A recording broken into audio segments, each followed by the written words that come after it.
હમણાં કે 10મા નું રિઝલ્ટ આવ્યું આજે, તો તમારે કેટલા ટકા આવ્યા હતા?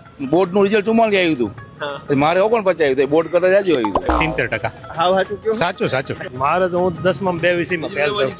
હજી રિઝલ્ટ હાથમાં નથી આવ્યું. મેં પરીક્ષા જ નથી.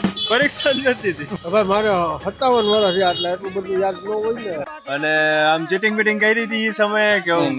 નહીં ચીટિંગ તો ચાલુ જ હતી. બેક બેન્ચર્સ હતા કે પછી ફર્સ્ટ સેકન્ડ બેન્ચ. છેલ્લે અમારું ગ્રુપ ગિરનારી ગ્રુપ હતું, છેલ્લે બેસતા અમે ભાઈ. ત્યાં છેલ્લી બેન્ચ ની કેવી મોજ હોય? છેલ્લી બેન્ચ ની મજા એવી હોય કે ભલે તમે ભણવામાં આગળ વધો કે ન વધો, પણ જીવનમાં તમને અનુભવ પેલી બેન્ચ કરતા છે ને છેલ્લી બેન્ચ વાળા ગમે ત્યારે અનુભવથી આગળ વયા જતા હોય છે.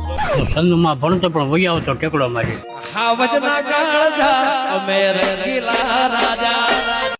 પછી અત્યારના જે છોકરાઓ છે એ ઘણા બધા આજે રિઝલ્ટ આવ્યું તો ડિમોટિવેટ થઈ ગયા છે, તો એમને એક શું સંદેશો તમે આપશો? એના માટે કોઈ બીવાની જરૂર નથી. 9 વર્ષ છે જ, અને ખાલી ભણવાથી આગળ વધે એવું નથી. બધી રીતે લોકો આગળ વધી જ ટેલેન્ટ છે, તમારામાં હોય તો એ આગળ વધી જ શકે લોકો.